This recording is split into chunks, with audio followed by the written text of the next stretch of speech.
Halo, tes, tes. Selamat malam. Kedengaran nggak suara saya?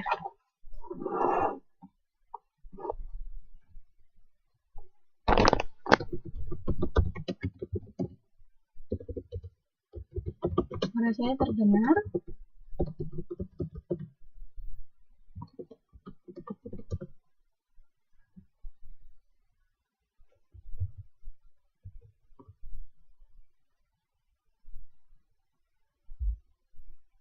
Oke, layarnya terlihat ya.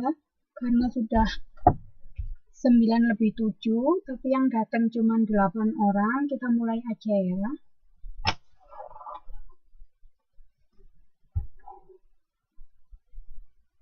Oh iya, saya mau tanya dulu, siapa yang belum dapat modul?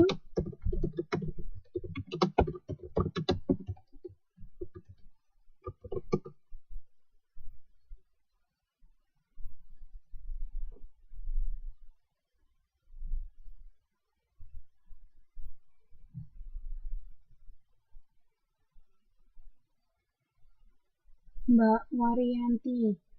Kalau yang lain sudah dapat modul semua atau bagaimana?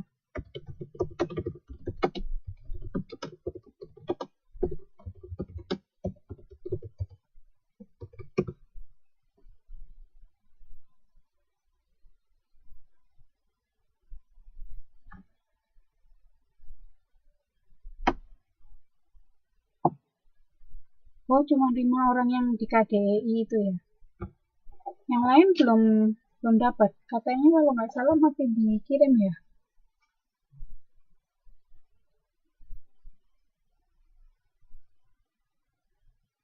Tanggal 25 September.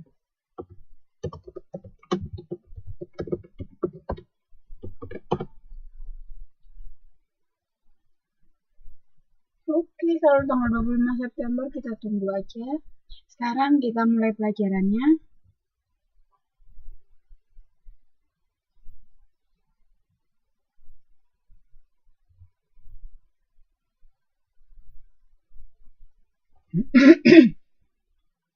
Masih melanjutkan yang kemarin, hari ini kita belajar memahami jenis-jenis puisi.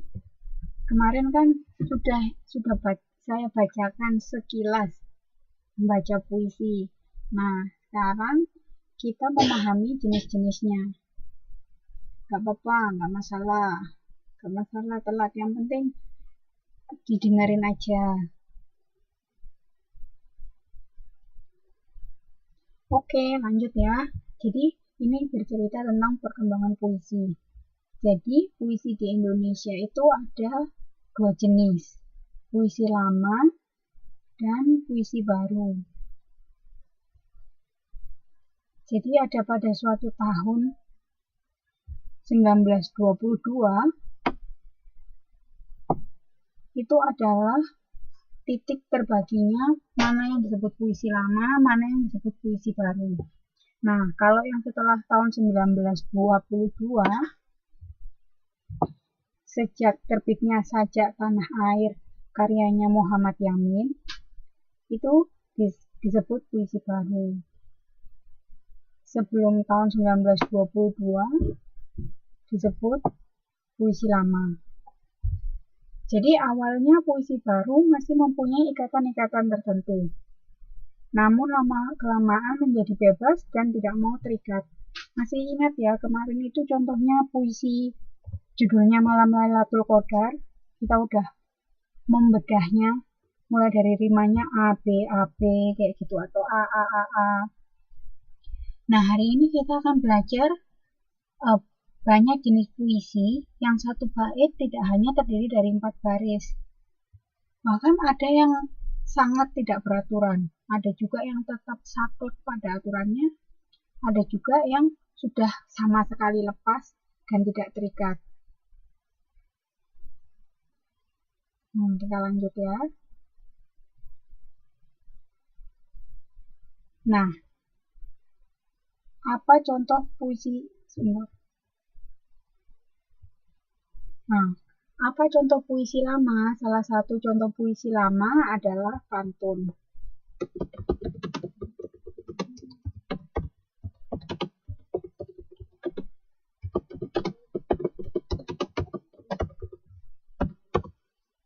Ada yang mau kasih contoh pantun?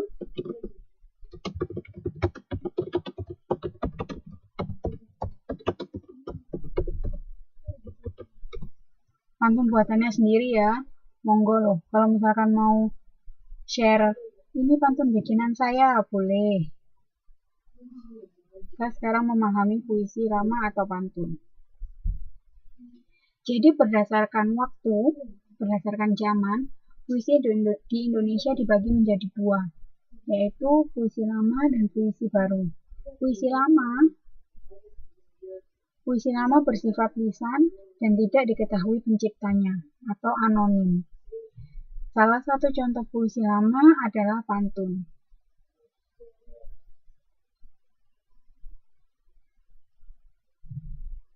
Nah, pantun itu tersebar di seluruh wilayah Indonesia, tapi nama-nama disebutnya itu beda-beda di setiap wilayah Indonesia. Contohnya kalau misalkan di Jawa Barat, dia disebutnya sindiran. Tapi ketika di Sumatera atau di Batak, dia disebut ende-ende. Nah, kalau dari Jawa Timur, itu disebut parikan. Jenis-jenisnya itu juga macam-macam. Ada yang untuk anak-anak, ada yang untuk remaja, ada yang untuk orang tua. Nah, kalau di modul ini memang nggak diberitahu sih. Contohnya yang dari Jawa Barat itu seperti apa, atau dari Sumatera itu seperti apa. Cuman di sini dikasih contoh secara umum.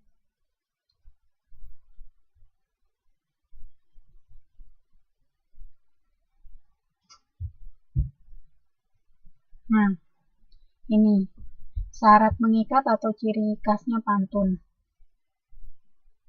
Nah, ini contohnya kalau yang ada modul dibuka halaman 14.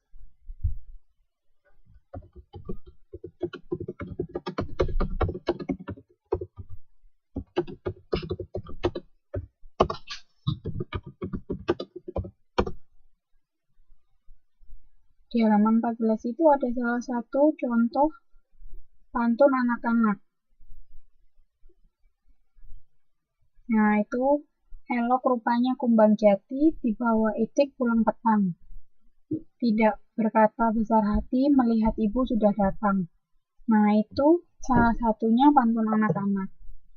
Itu ceritanya tentang apa? Jadi, berceritakan bahwa anak-anaknya ini senang banget saat melihat ibunya sudah datang. Jadi pantun itu terdiri dari 4 baris. Yang namanya baris itu ini ya, ini satu baris. Ini baris kedua, baris ketiga, baris keempat. Nah, setiap baris terdiri dari 8 sampai 12 suku kata. Baris pertama dan baris kedua merupakan sampiran. Baris ketiga dan keempat isi. Sampiran itu maksudnya nggak ada artinya, jadi cuman kayak pemanis gitu. Ini 1, 2 ini dia sampiran. Yang 3, 4 ini dia isi. Nah, yang ini 3, 4 dia isi.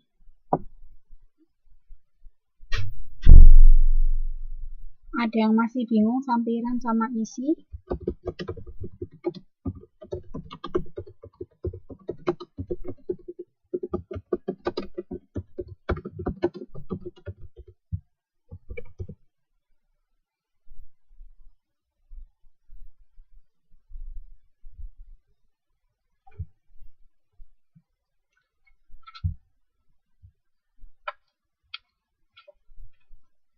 Sampiran itu ada di baris pertama dan baris kedua yang warna merah.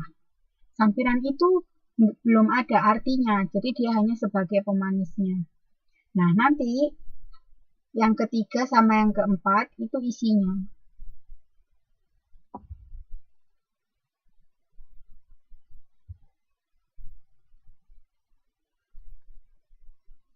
Nah, jadi kayak elok rupanya kumbang jati. Nah, itu nggak ada artinya. Terus di bawah itik pulang petang. Itu juga belum ada artinya. Nah, untuk yang ketiga, baris ketiga baru sudah ada isinya. Tidak berkata besar hati. Baris keempat juga melihat ibu sudah datang. Nah, jadi baris 1, kedua merupakan sampiran. Baris 3, 4 merupakan isi. Nah, kalau saya tanya, rimanya pantun ini apa?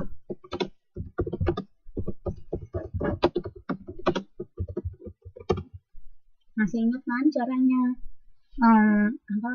menjawab rimanya apa?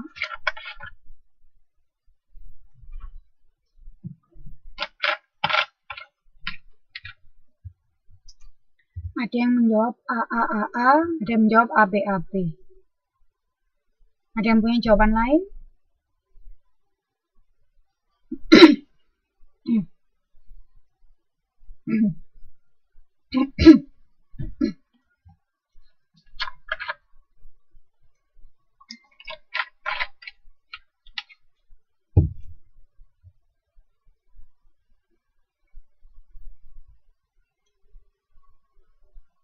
Oke, yang betul jawabannya AB, AB. A, B. Bentar, saya tulis di sini ya.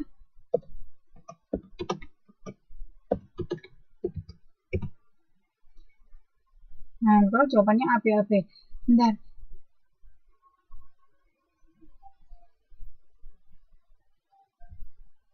Ada yang tahu? Maaf, saya mau tanya, ada yang Mbak tahu Nazah Hasafah? Ada yang kenal atau enggak ya? Kok dia dari kemarin komplain nggak bisa masuk web? Kalau ada yang kenal, mungkin bisa tolong diajarin. Soalnya kasihan katanya dari kemarin nggak bisa masuk web. Jadi ini dari tadi dia ngechat saya sama nyoba Skype ke saya. Ada yang kenal?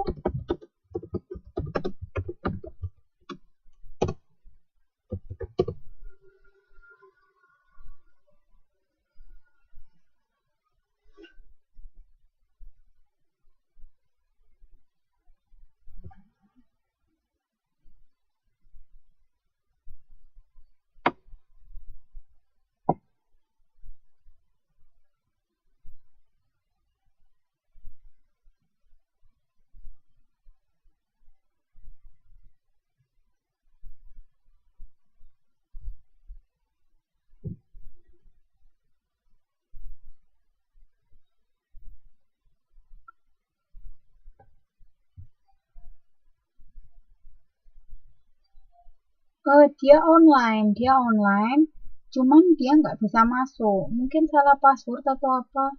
Soalnya dia bilangnya nggak bisa masuk, tapi dia telepon Skype-nya saya. Mungkin nanti kalau ada yang kenal, tolong diajarin caranya masuk ke web ya. Soalnya kan kasihan. Kan ini kan sudah 10 lebih orang kan belajarnya lewat web. Kalau kita ganti ke Skype cuma untuk 1 orang kan kasihan ya yang 14 orang. Jadi mungkin diajarin aja. Oke, terima kasih. Oke, balik yang ke ini ya. Ke pantun tadi.